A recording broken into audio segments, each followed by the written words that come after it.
We're headed out onto the OSV today. We're going to the Bunting's Lodge because I want to try to find some stuff. I'll fill you in on some more information when we get out there, but I'm looking for a specific thing, and this is the Maryland side of the OSV, so I'm going to air down the tires, and then we're going to drive out to the Bunting's Lodge and go check it out.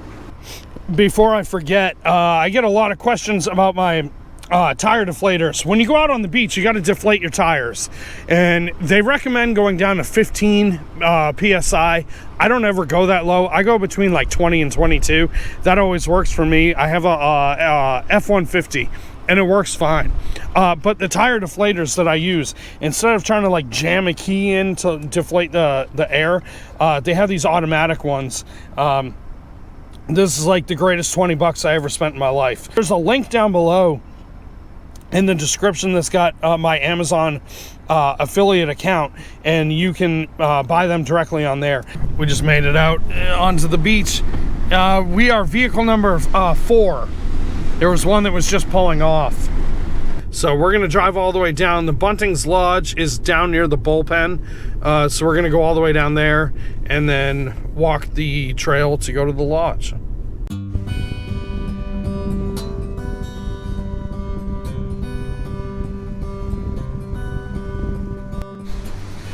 Of all the lodges to get to, Bunting's and Green Run are the easiest ones because there's campsites right next to them, and there's actually signs that can kind of lead you in there. But the Bunting's one is next to the Pine Tree campsite.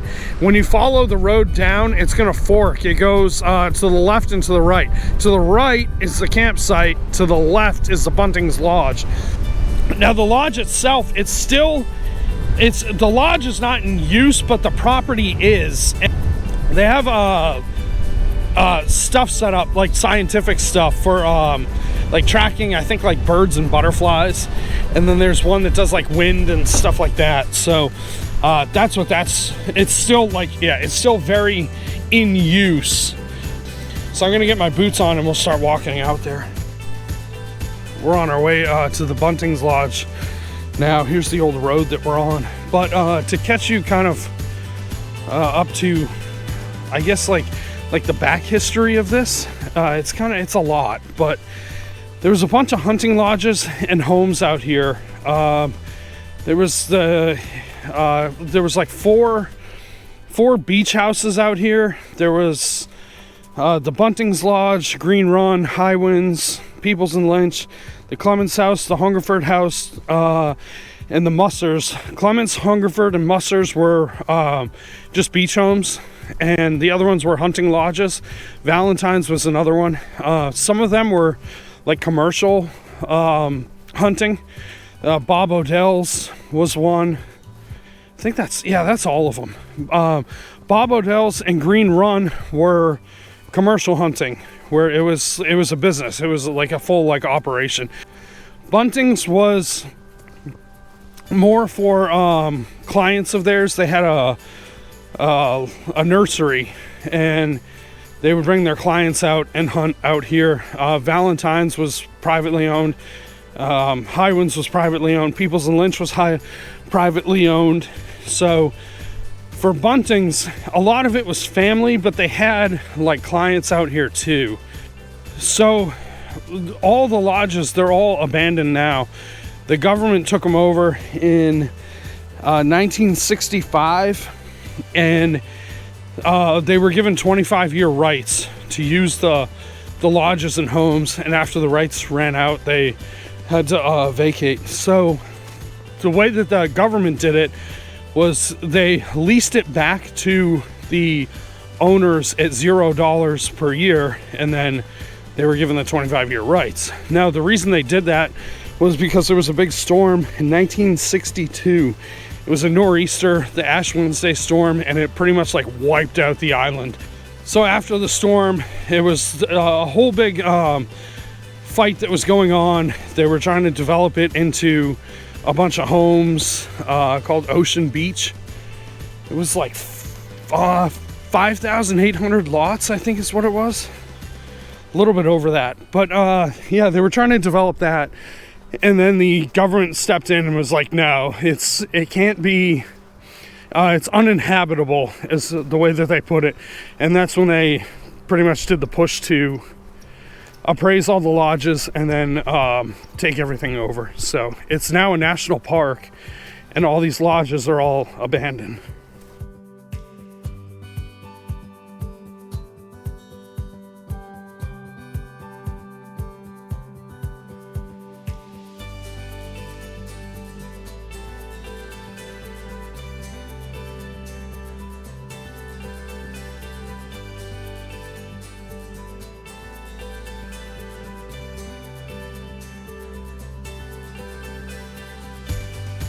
This is like one of the most scenic walks. I mean, literally you just follow the road and it goes right to the lodge, but just the scenery is insane.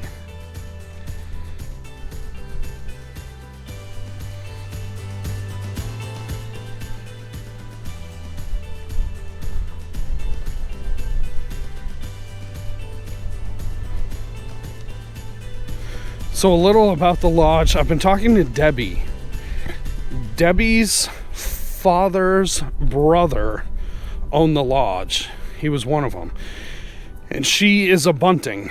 The Bunting family is like, it is massive. It is big. They're still here. A lot of them are still here. In fact, one of the Buntings was one of the kids' football coaches like 2 years ago. So, I mean, it's a very well-known family. But Debbie spent her youth here at the lodge with her dad. Her dad would come, and he was like a caretaker for the lodge. He would bring, you know, like supplies to it, gas for the generator and all types of stuff, and look after the lodge. So she was here all the time. If you saw my last video about the road, she would drive that road too. So we're on a mission today to find a horse pen, because Debbie had a horse out here that she got. It's a crazy story. There was people on horseback that were trying to corral the horses, and one of them fell off the horse, and the horse trampled him and killed him. So they offered the horse to the family. The family said no, and Debbie's dad said that he would take the horse, and the horse's name is Prince. So Debbie had the horse out here, and we're going to find the horse pen where it's at. It should be, according to her, it should be on the left of the little tower. She said it's about like 20, maybe 30 feet off the back. So we're gonna try to see if there's anything left of it. So we did this house a long time ago.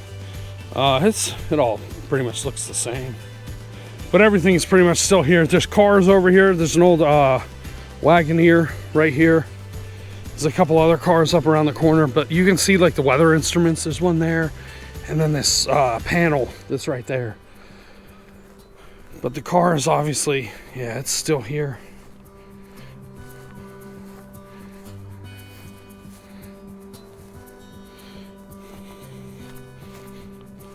And she was telling me that back when the lodge was in use, all this stuff was just cleared.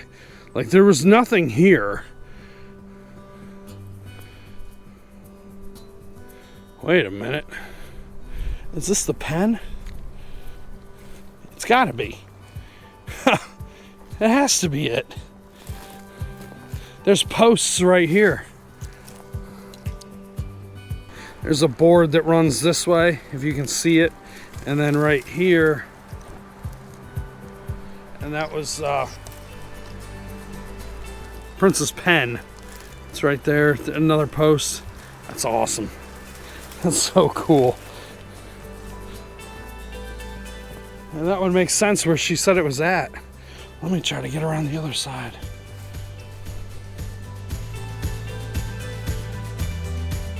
Yeah, it's gotta be it. There's a post right here, post right there. That would make sense.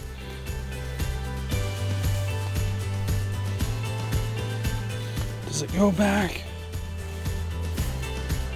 I don't see anything over here, but that's gotta be it. Because like she was saying, it's about 20 feet off the back. I mean, the house is right here. It's crazy. Yeah, okay, there's another one. It's right there. That is nuts. Try to get through here.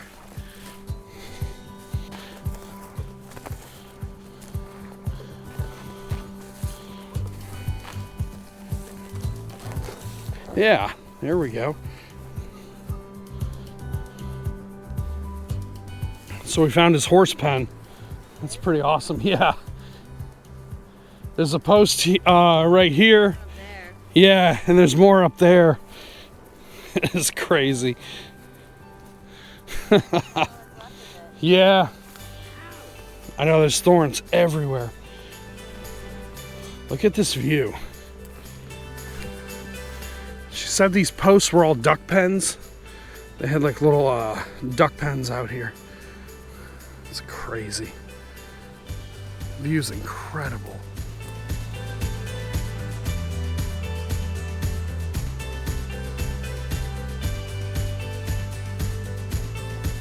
I don't know the exact amount that they owned. I thought I read somewhere it was like 300 and something acres. It's a lot. So we're gonna go look around the house too. She was telling me other things about it, so that's why we wanted to come out here. Number one, to find Prince's pen. We found that. And we're gonna go walk around the house and check that out too. Yeah, we're gonna go look for the remains of an old grill. But something cool that I remember that she was telling me was these boards that are here. She said that all this was sand and that they would put the boards down to park their cars on the boards so that it wouldn't create like all ruts and stuff in the sand. So yeah, I thought that was pretty interesting. So we're gonna go find the remains of the grill. Right here was it was like a screened-in porch. She said that this was like basically their main way of like going in and out of the house. It looks like to me that there was a front door that was right here, but she said that this was the main way of going in and out of the house.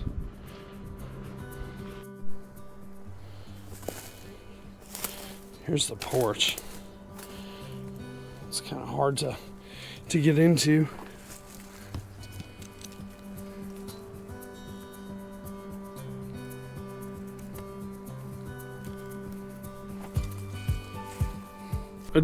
Don't quote me on this. I think that this part was the cook and the guide's quarters.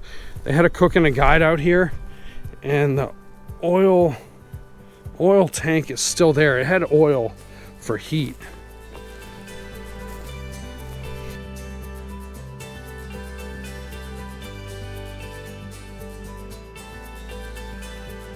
And then the grill's over here. The old dock was over here too.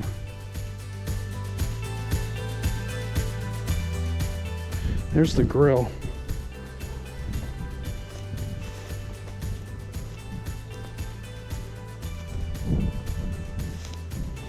She was saying the grill was a gift to her, and she would cook hot dogs and stuff on it.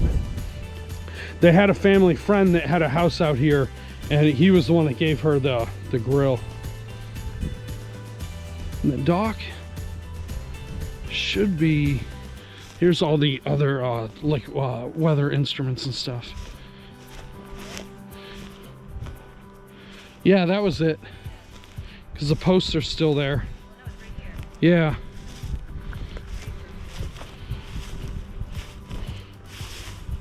There's a piece of it.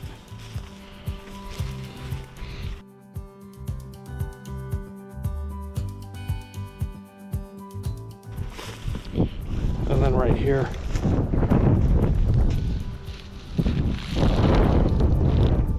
Oh yeah, it keeps going.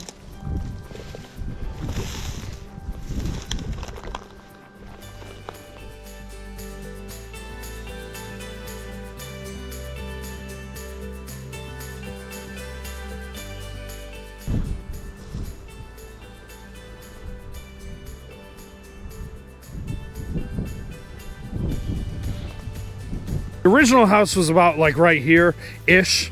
I'm not exact on my measurements, but this was all original, and the addition was this.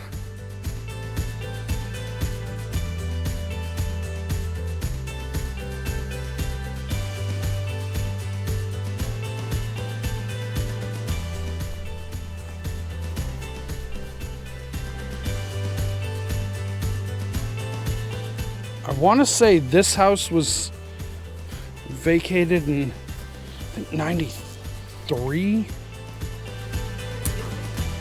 Yeah. Here's inside. Here's the kitchen. And they had a pantry back here.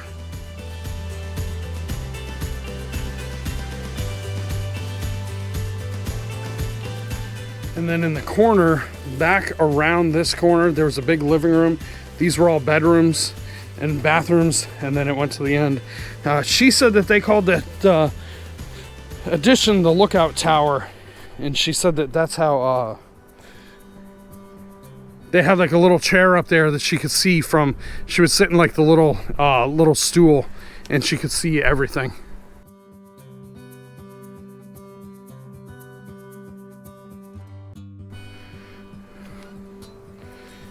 And then her father and uncle that owned it, their bedrooms were the last ones on this side. They used to just come here on the weekends, or like every now and again. But what happened was somebody had taken a boat across the bay and they were stealing from the homes. They set one of them on fire. I believe that was Valentine's that burned down. And on hers, she said that they had 2 deep freezers. They took everything out of there. They took a lot of the stuff in the pantry. They stole some guns. And she said that there was a steak knife set that was like really, really nice. And they took that too. It came in like a case and all that. But they took that too. So after the thieves had come in, that's when they started putting people here full-time to watch after the house. So they had the cook and the guide were here, and then they would kind of like get like, I guess like relieved, I guess is the best way to put it. And then her and her father would come in, and then the cook and the guide would come back and all that. So they did leave behind several cars, and one of them, there's a Jeep back that way that actually does still say, if you can read it, and I mean, you got to get like really close, but it does say Bunting Nursery.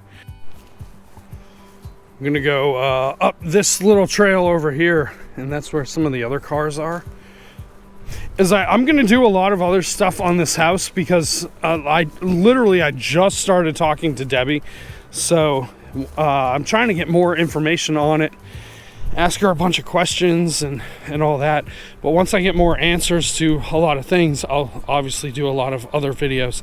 The purpose is to keep the history alive of the homes, because a lot of people don't know about it. They don't know what happened with Assateague or why these homes are even here. And for me, I've gone to the Park Service at the visitor center and I've asked them questions, and to be honest, they don't even know the answers to any of it. So it's kind of hard to get everything without firsthand knowledge from it, and that's where people like Debbie come in. And even on my other videos that I've been doing on the Clements house, John is the owner's son. John spent his time here too, and he's been giving me information on that, which has been like absolutely incredible. So to hear the stories and history from them is, I mean, I can't even begin to explain it. It's shocking to me that they reached out and that I've been able to hear stuff. And yeah, it's been a lot of fun doing these videos and talking with them and hearing the stories. So you can vaguely see it right here. One of them was a Jeep. She said that they drove a Jeep out here a lot.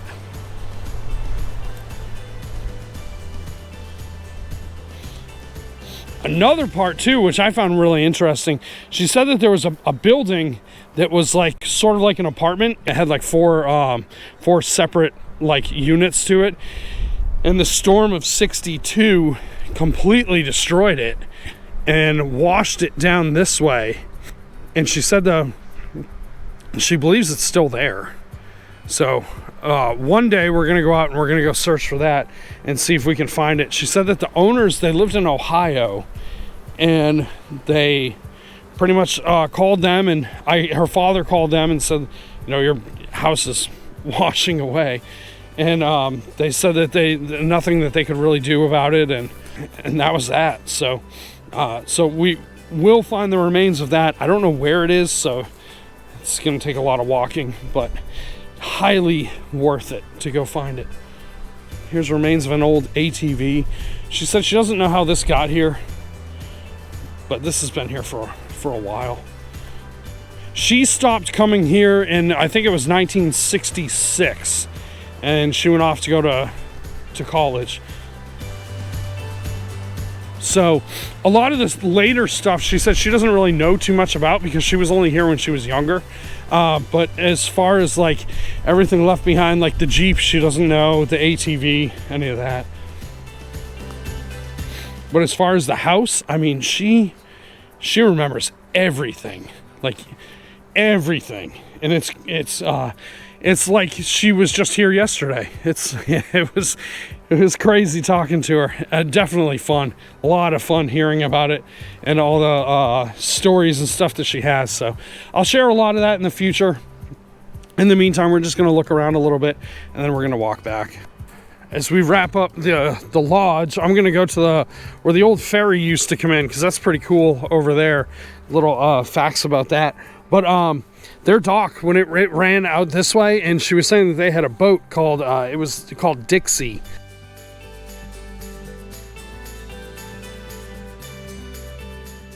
And they would take Dixie out here to the lodge to avoid having to take the ferry that was over there that would bring people over. And she said it was so much more convenient and easy. I don't blame them at all. I mean, yeah, waiting in line for the ferry or coming over here in your own boat, but that's what they did. Anyway, the ferry's got some cool stuff. I'm gonna go to the old ferry landing where they brought the ferry in and finish out the video there. But that's a whole other cool story in itself. So I'll see you over there. See, so here is the old ferry landing. This is what I was just talking about. There's a ferry that ran from South Point, which is out that way. The community, you'll see houses out there, that's South Point. It comes that way and it came over to here. So the way that the ferry worked is it came in over on this side, and then it came through this channel into right up here. This lodge was actually one of the old hunting lodges that they moved here, but there used to be like a ferry house. The ferry was owned by Harry Gunby, and he actually had two of them. It was the Miss Hattie and the Miss Ocean Beach. Remember, Ocean Beach was going to be the name of the housing development on Assateague before the 1962 storms. Miss Hattie carried 3 cars, and the Miss Ocean Beach could carry 5. And with the ferries, they ran 4 times a day, 8 a.m., 11, 2 p.m., and then 4 p.m. Captain, his name was John Albert Purnell Sr., but he went by a nickname Jackpot Pie. So Debbie was telling me that she does remember him, and they did take the ferry over, and this is exactly where they would come in. It's right here. It's absolutely crazy. So the ferry did not last long. It was only for a few years, and then in 1964 they put the bridge into Assateague. So it really wasn't here that long. But a fun fact about it is during the 1962 storm, that Ash Wednesday storm, Ocean City was like flooded. Assateague was demolished, and so Jackpot Pie took his ferry down to Ocean City and was rescuing people who were stranded down there. People on like refrigerators, like, you know, floating and all that. And he would rescue them and bring them to higher ground. So really interesting story. So anyway, that's it. That's all I got. I appreciate you hanging out with us and checking out the Bunting's Lodge. I'm going to go out there a lot more once I get more facts on it and things like that. So huge thank you to Debbie for reaching out to me so I could do this video and to talk about the history of the house. And yeah, really appreciate it. So all right, I will see you on the next one.